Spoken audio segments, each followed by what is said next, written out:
One of the really incredible things about living on a boat and cruising is that the learning curve is endless. There's always something new to learn. Why is this a good thing? Because constantly challenging yourself is definitely interesting. Hi, I'm Nika Waters, and welcome to the Boat Galley Podcast. Today I'm sharing lessons learned from our passage north, which are a little different, luckily, than the lessons that we learned on our passage south. Today's episode of the Boat Galley Podcast is sponsored by SpotlessStainless.com. Spotless Stainless is the fast, safe, and easy way to remove rust and protect your marine stainless steel. Brush on, wait 30 minutes, and rinse off this environmentally friendly gel. No scrubbing required. Brush on Spotless Stainless, remove rust. It's that simple. SpotlessStainless.com. Make stainless sparkle. When we left the U.S. in November to sail down to the Caribbean, it was our first really long passage on our own boat. And really long for us. It's about a 1,500-mile passage, and it took us about 2 weeks. We learned some pretty good lessons on that passage that I shared in an earlier podcast, and I'll link to that podcast in the show notes. This time around, we were heading back north, and you'd think that maybe we'd learned all the lessons you could ever possibly learn on a long passage. Not quite so much. The lessons we learned on our passage north were largely around weather. We didn't learn these lessons because of bad things that happened to us. We learned these lessons by watching what choices we made and what the ramifications might have been had we made different ones. When we left to go north, we were heading back and we had a deadline. There's a saying in cruising that deadlines are bad. If you're sailing to a deadline, it is only going to bring you misery. And I'm not necessarily going to say that, but if you have a deadline, you just have to be far more aware of your weather windows, and trying to keep to that misery is optional aspect that we've talked about before. And for us, the big thing with the deadline, we needed to be back for a college graduation. And I kept joking with people saying, why can't the college change what they are doing based on our sailing plans? That's not going to happen. We know that. But that was our deadline. We needed to be back at least somewhere in the States by the end of May so that we could leave the boat somewhere, pick up a car, and drive up to college graduation in Vermont. That college graduation was on the 3rd of June. We left the British Virgin Islands on the 25th of April, trying to give ourselves a pretty good amount of time.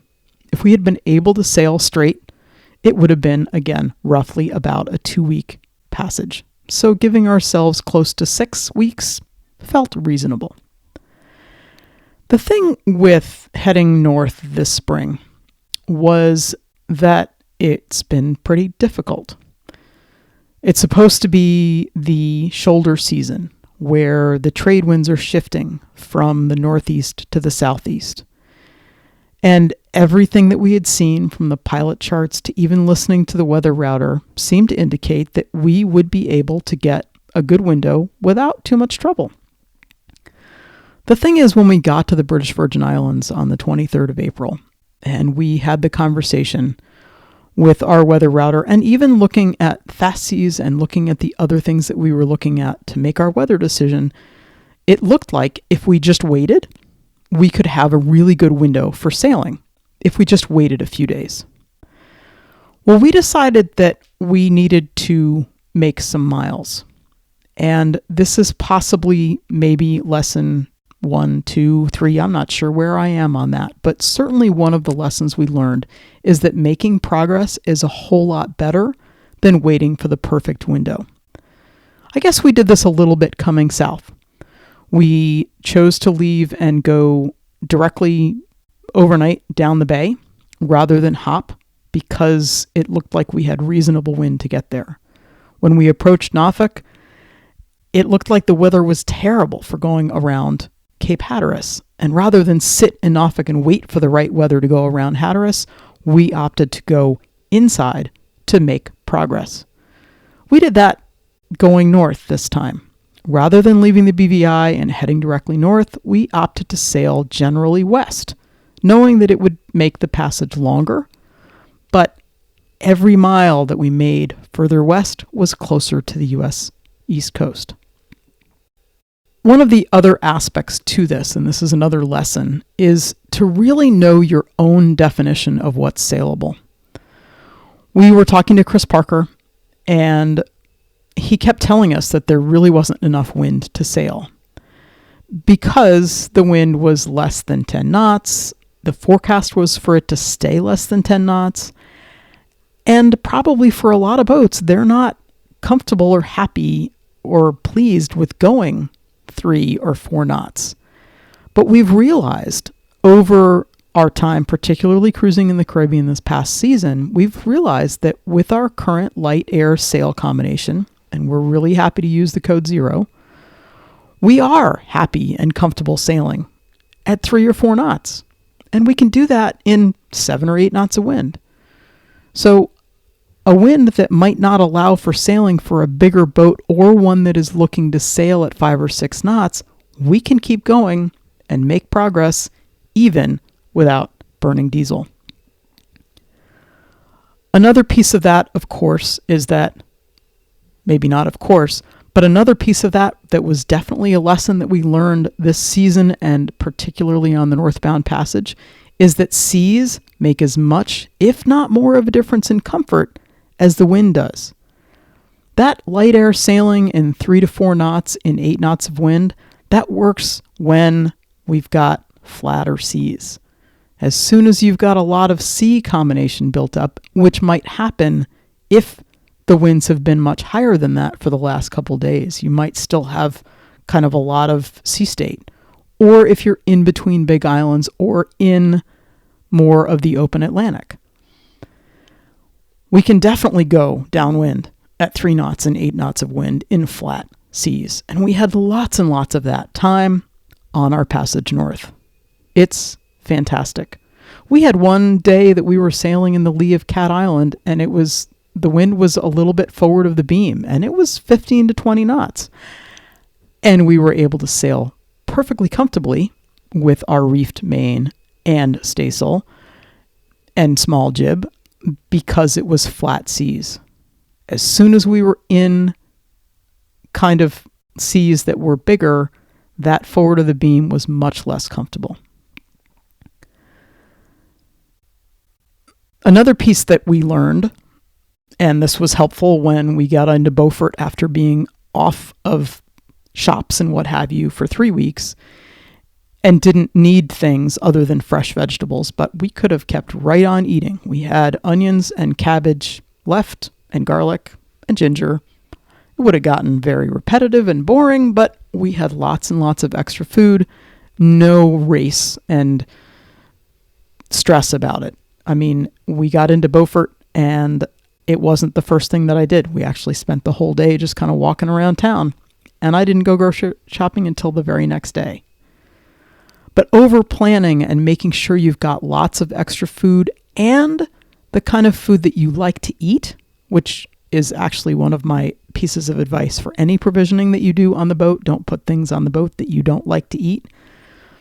But understanding what different options there are for you, even as you are getting to the end of a longer passage, is definitely peace of mind. So over-planning is really good. That's a lot of different lessons that we learned.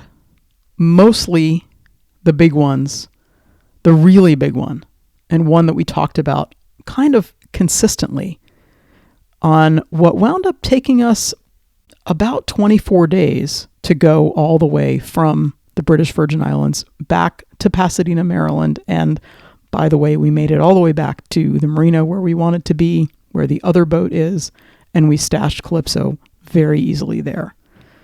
But the big thing was making progress is better than waiting for the perfect window. We kept hearing the weather router talking to people who were waiting to leave the British Virgin Islands to sail directly to Beaufort. And their window kept closing. They would get closer and closer and closer and be ready to go, and then it would change. It's not like we'd still be waiting in the BVI to sail across to Beaufort if we had waited, but we certainly would have waited a long time and the window would have kept closing, we probably would have gotten stuck and needed to make some bad decisions and move in weather that was really bad, as opposed to weather that was just not as fast as we might have liked and a little more out of the way than we might have liked. I suppose it all comes down to misery is optional in lots and lots of different ways. There are probably some people who would think that sailing at 3 knots is misery. We don't. There are probably some people who would think that actually going west when you really want to go north and noodling your way along the north coast of Puerto Rico and the north coast of the DR and actually having to duck into a couple places in the Bahamas to wait for weather that looked like it was going to nail us. There are people who would consider that miserable, as opposed to let's just bang out a 2-week passage and go straight back to the States and it will be faster. Maybe it's a matter of misery is your definition, but we certainly love the misery is optional statement and think that a lot of the choices that we made on our passage north underscored the importance of that. Sure, it would have been lovely to be able to leave the BVI and sail directly back to Beaufort with the trade winds carrying us on a beautiful beam reach, going 6 and 6.5 knots every day, all day. That mythical passage is still something that we have yet to find. I don't know if it ever really exists. What we did learn, and we're very happy that we did, is that sometimes you look, and if your weather window is small, then you make the small hops while you can and just be able to keep chunking it off. If we had needed to, we could have stashed the boat in Florida and driven up for college graduation.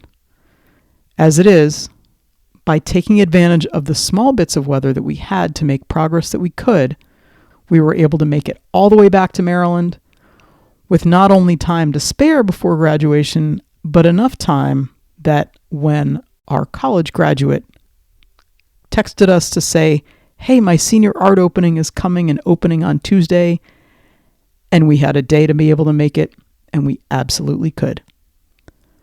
So the big lesson, take advantage of the weather that you have, use it to your advantage the best that you can. Don't feel like there's only one way to do things, because there are lots and lots of different ways. And yeah, misery is still optional, and your definition of misery might not be the same as somebody else's. I can't wait to share an Anchorage with you. Okay, an Anchorage this summer and early fall is going to be more like we're sharing a marina dock somewhere, or maybe you're stopping to see us at Oak Harbor while we're working on Mischief. But come this winter, we'll be back in the Bahamas, and I can't wait to share an Anchorage with you. And we're both just so excited to be talking about lessons learned so we can share them with each other, much like I've done with you on this podcast. Thank you so much for listening to the Boat Galley podcast. We try our best to make boat life better, whether we're talking about passages or small things that we do for living aboard. We love hearing from our listeners. We love it when you leave us a 5-star review. We love it when you don't forget to subscribe. And we love it when you share us with your friends.